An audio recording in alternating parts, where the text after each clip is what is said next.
And it's starting. Okay. Well, welcome everyone.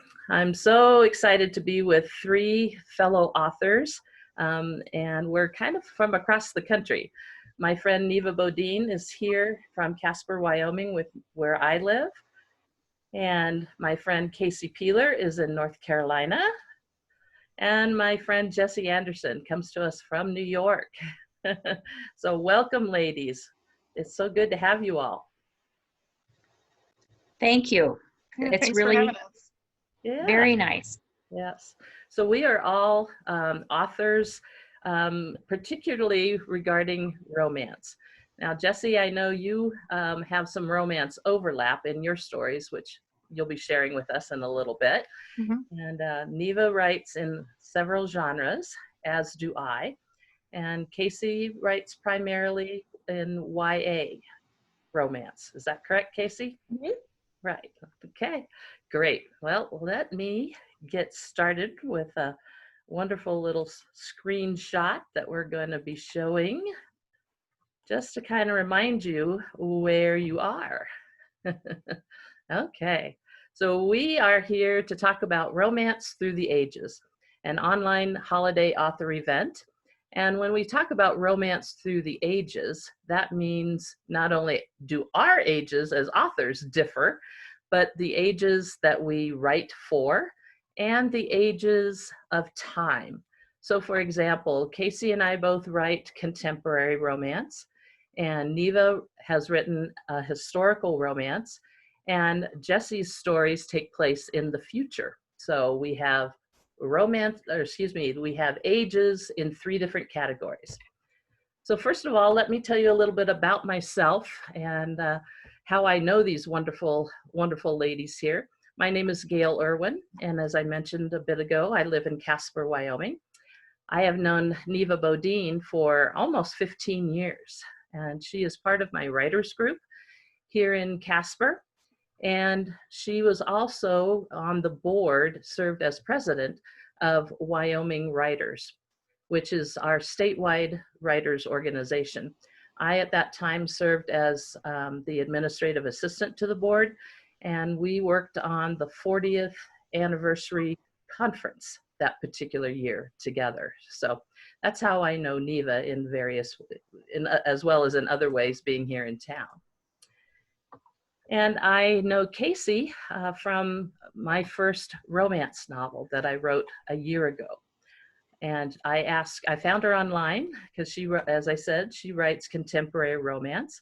And I just reached out to her, asked her if she would read my new book. It was my very first romance novel, which she did, and she wrote a beautiful review.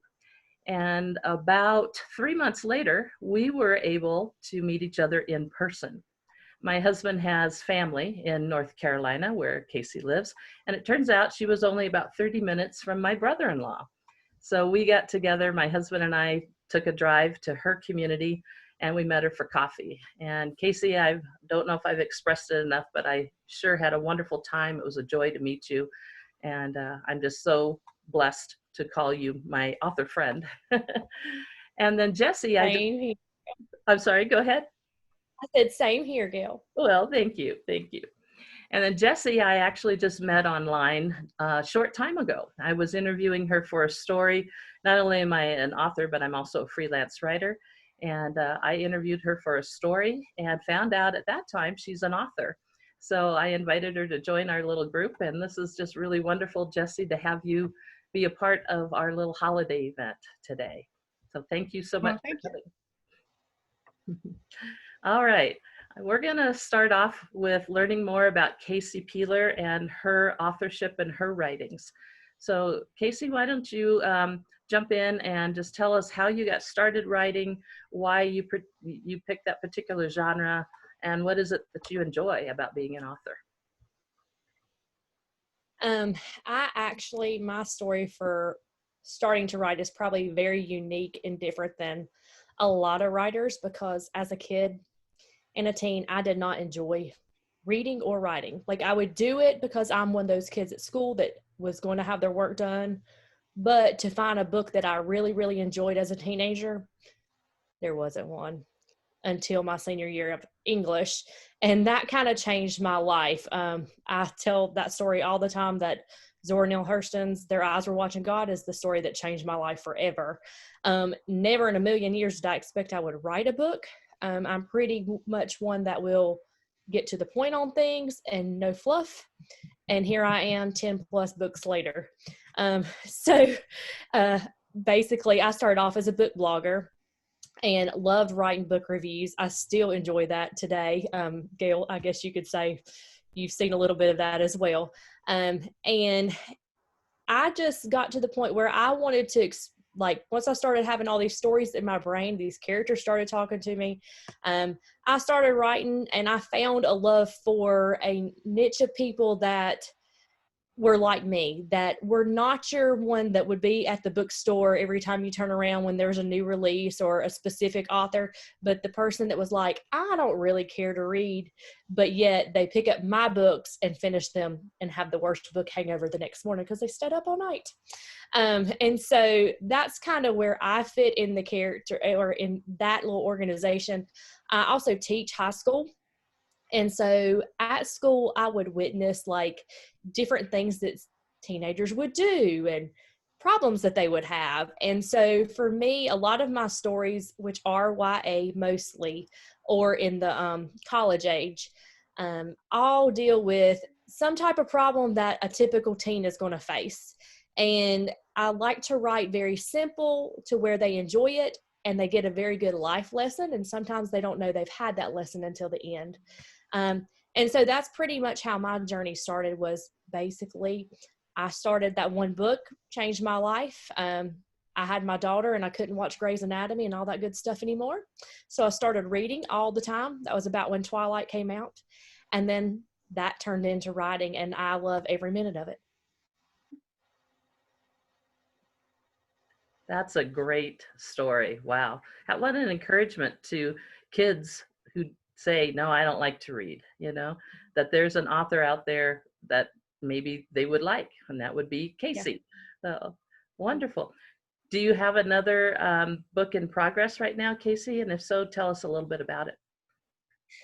Currently, I have one book. It's called The Pact, and my agent is currently shopping it. If it doesn't get picked up, I will probably release it by next fall. I released a short story this past summer called Southern Secrets, and it was a very bad cliffhanger. I'm kind of sorry, but not sorry on that. And so there will be a finished book, full novel for it by May of this coming year of 2021. Great. So why don't you highlight for us some of the books you've already written that are out there that people can buy? Okay. So I'll start off with, I have only one book, one or two that's kind of more on the adult side. They're still super clean Southern romances, and that would be Worth the Ride. It's about a single father who's a farmer on a peach farm, and he meets his significant other, who is actually the girl next door who he grew up with. And it's a good relationship between her and the daughter. The daughter puts a whole lot of different twists in there, and she's a nice little character that throws in a little mix because he's not sure what to do with, a preteen and all that good stuff. But my other series that I have is Tutus and Cowboy Boots. It's a 2-part series. It is about a young girl who is a senior in high school and basically has to move to a small town where her mother grew up in, and she is used to living in New York City due to a divorce. That story is one that is just kind of at my heart. It's one that there's so many elements in that story that teens deal with each and every single day. I actually work with a good friend of mine named Catherine, and we have our own little screenwriting handle, which is OCMA Screenwriters.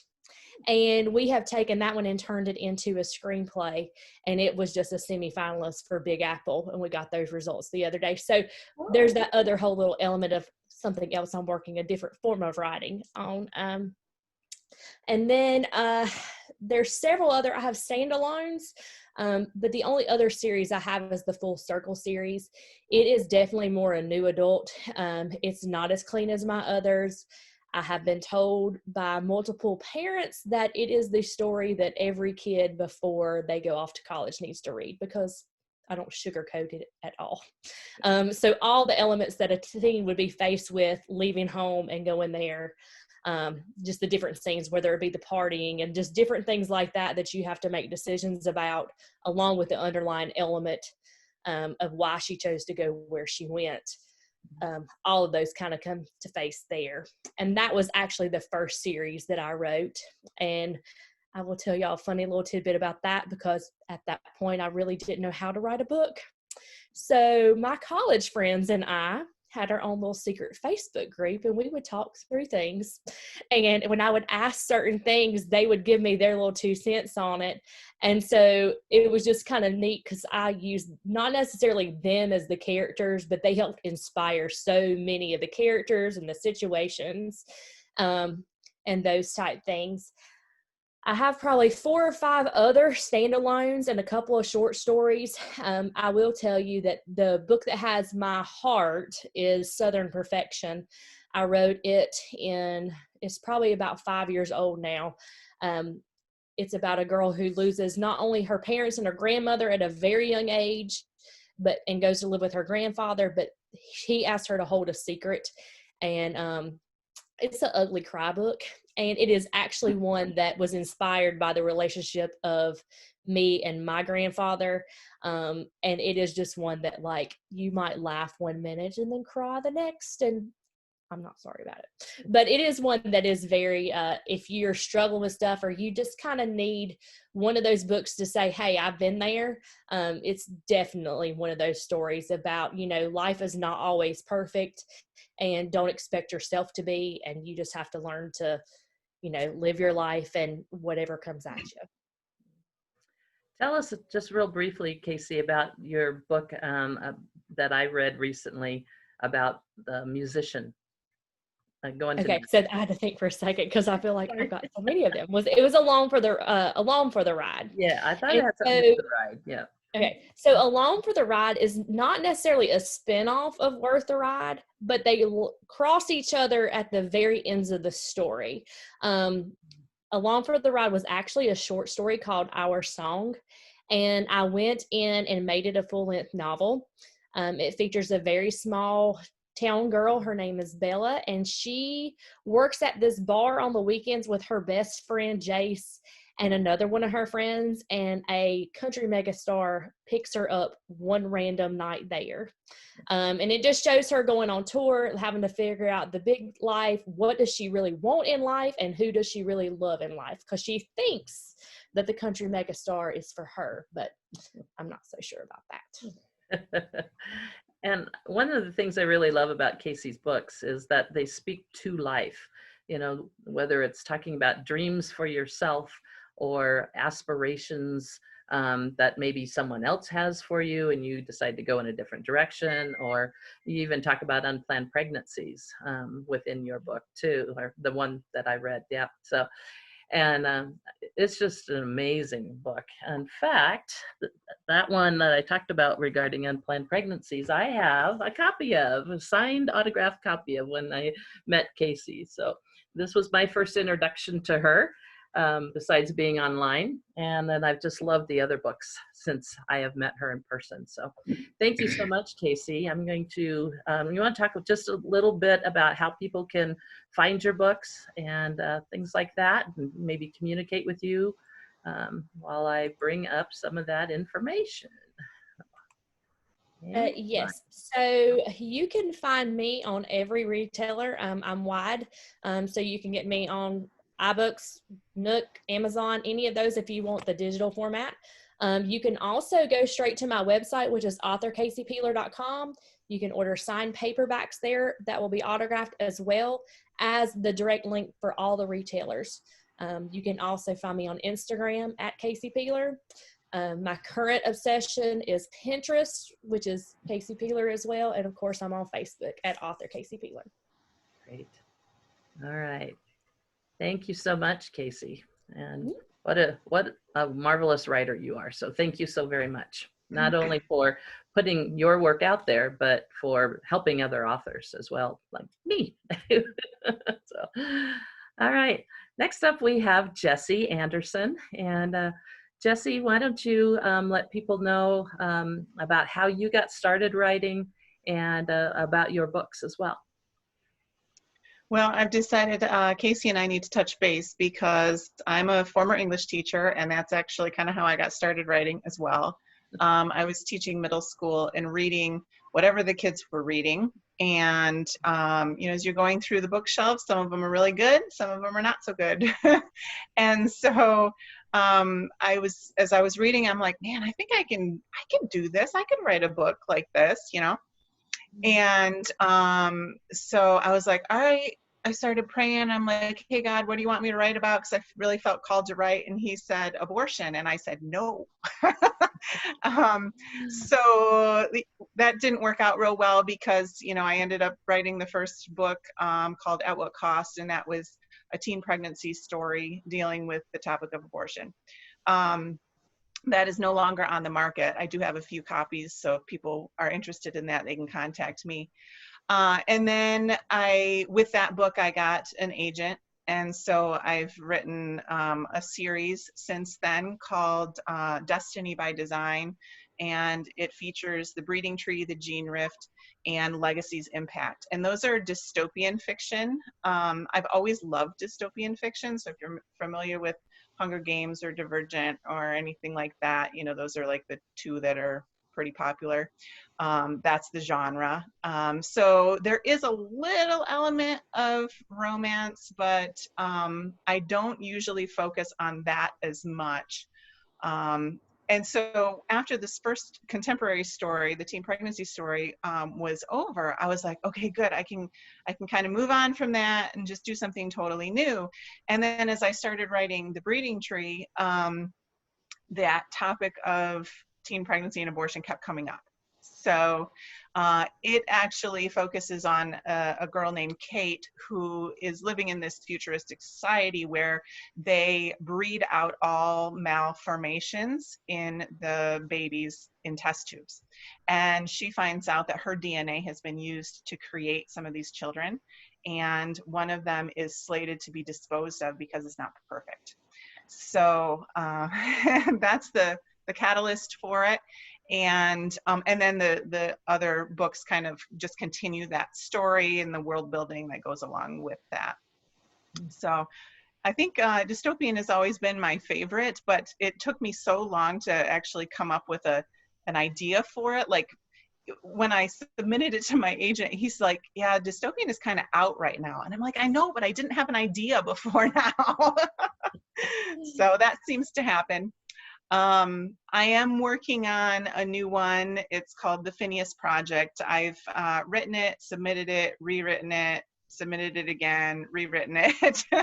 So sometimes that happens with a book. So I'm at a point now where I'm going back into it, having some friends look at it, and see if there's some gaps that need to be filled because something isn't quite working the way that we want it to. I do have another contemporary in the works as well. So as soon as that's polished, I'll send that off to Mr. Agent Man. That's what I call him. And hopefully that'll move forward. So Jessie, tell us how you found an agent. I know a lot of people attend conferences and sometimes find an agent there or a publisher there, but tell us your story on finding an agent.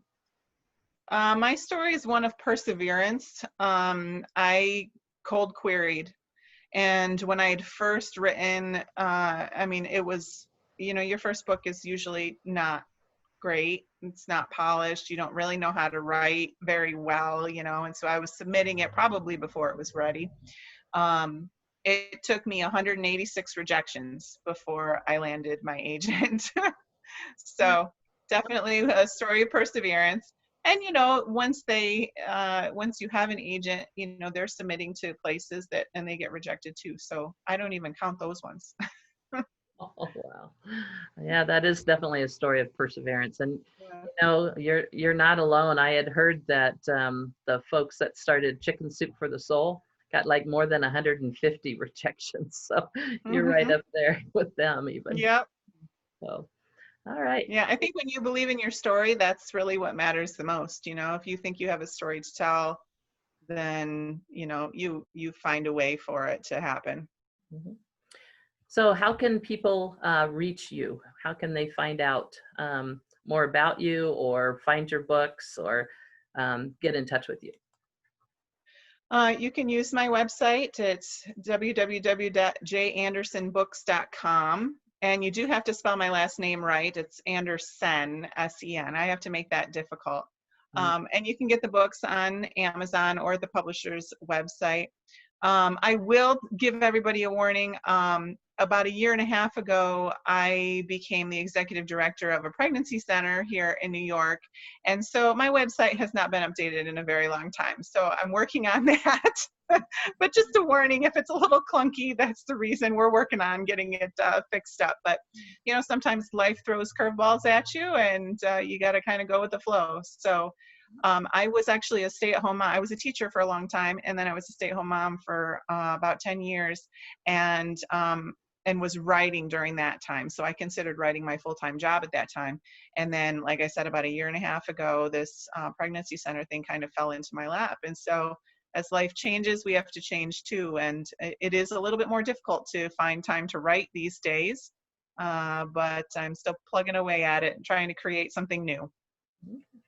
And you go by J. Andersen for your writing, correct? Yep. Okay. And are you on social media as well? Yes. You can find me on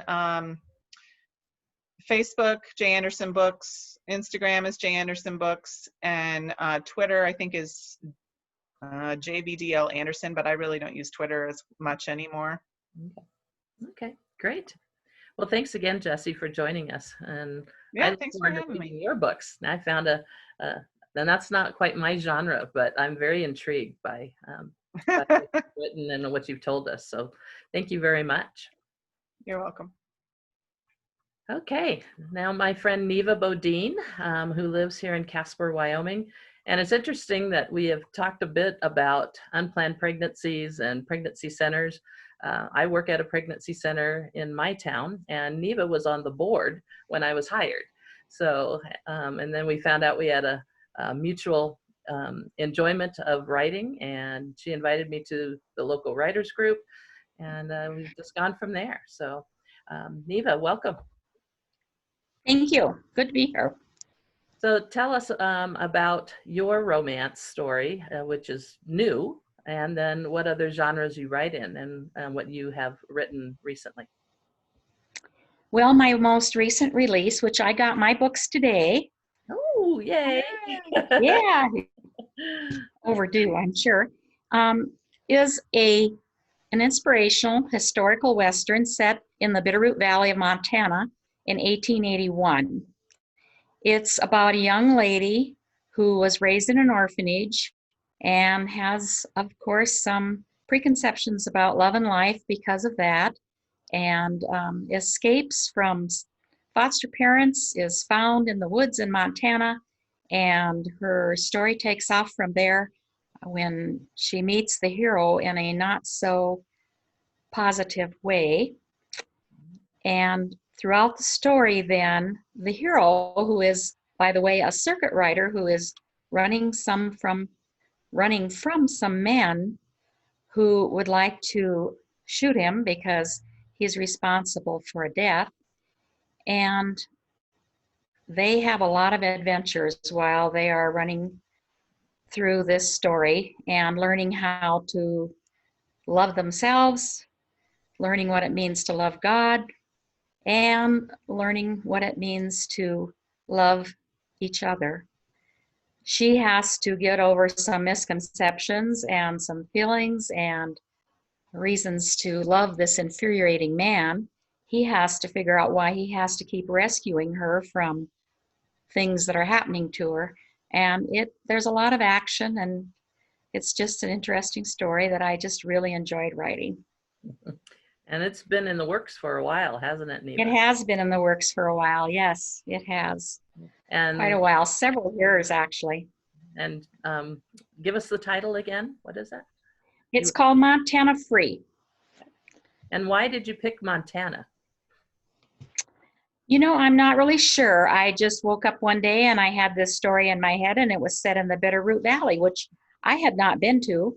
So my husband and I pulled our camper up there one summer and spent a week just taking in the scenery, learning about it, sharing in the ambiance. It's a beautiful spot. And I don't know, but these people were living in the Bitterroot Valley and they were in my head and they just needed to get out. Okay.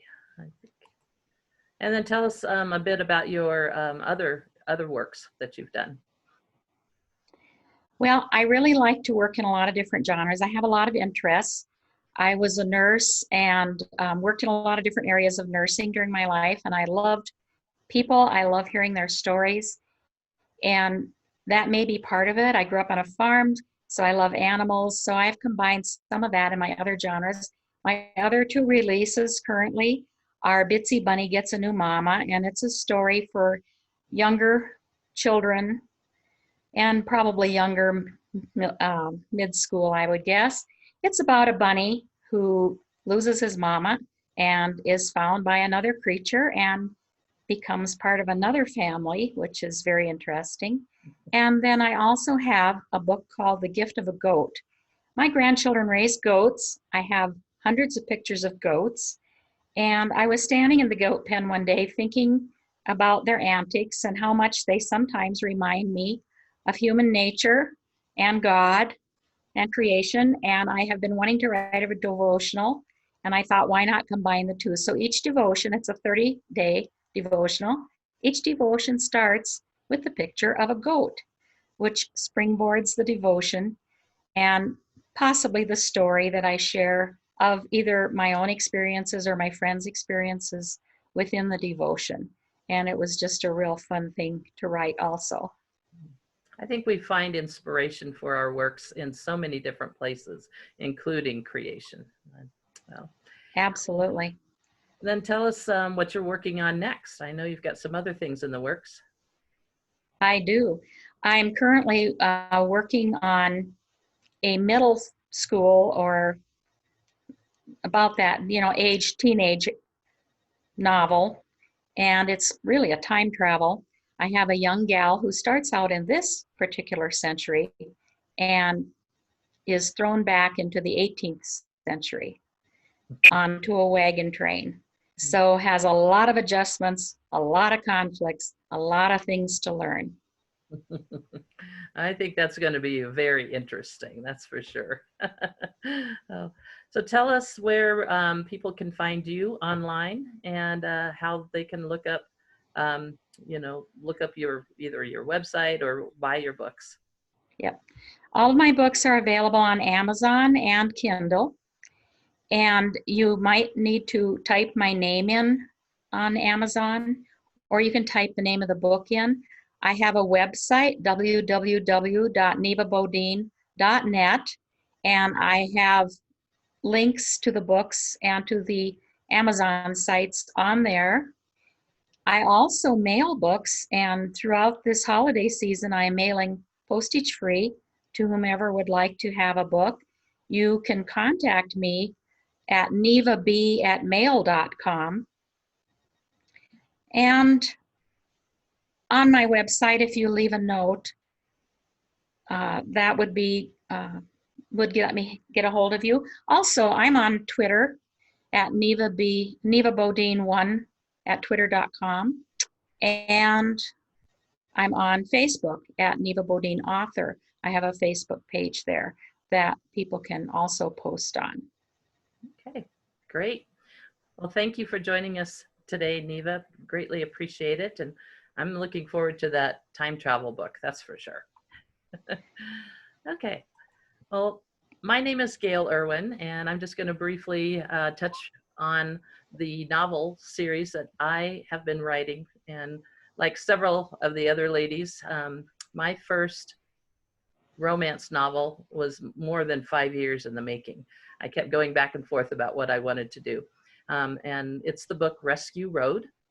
I also have a holiday book called Rianne's Rescue, which is the prequel to the series and to Rescue Road. And then the second book in the series just came out earlier this year, and it's called Finding Love at Compassion Ranch. And you can see my website is gaylemirwin.com. I'm also on Twitter at YOAuthor1, and I'm on Pinterest, not as much as Casey, but I'm learning. And I definitely have a Facebook page. My actual author page is Gayle M. Irwin, and it's under Wagon Tales, Inspirational Pet Stories. My theme is about pet rescue and adoption. That is one of my passions. I have my own rescue pets. Hopefully you all can see him, little Jeremiah. He was a puppy mill rescue, and he is actually in my first book, Rescue Road. The dog's name in the book is Jax. So the part of Jax is played by Jeremiah, the rescued Shih Tzu. You will find recipes in my books, as well as information on pet rescue and adoption. And I donate a certain percentage of my book sales to local, regional, and national pet rescue and adoption organizations. As I said, that is my passion as well.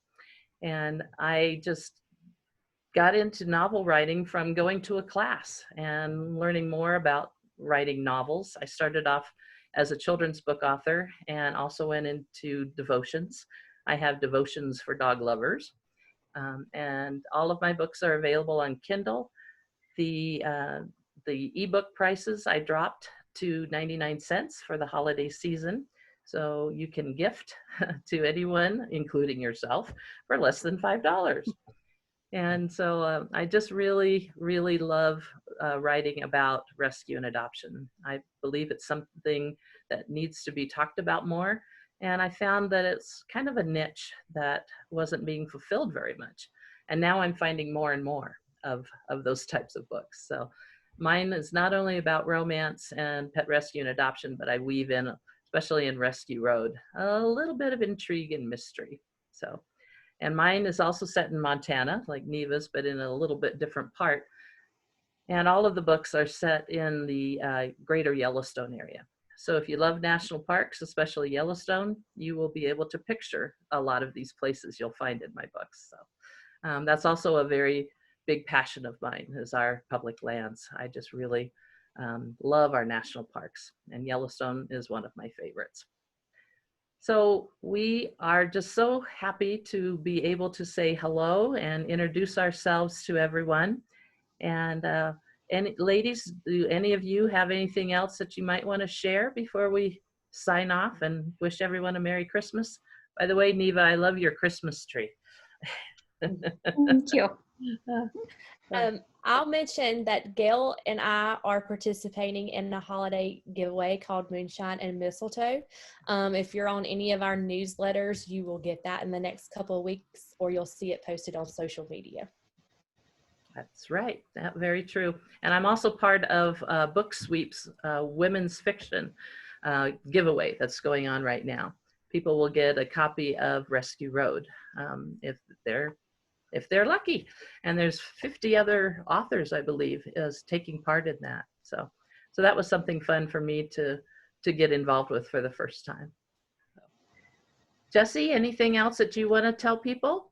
Just to have a Merry Christmas.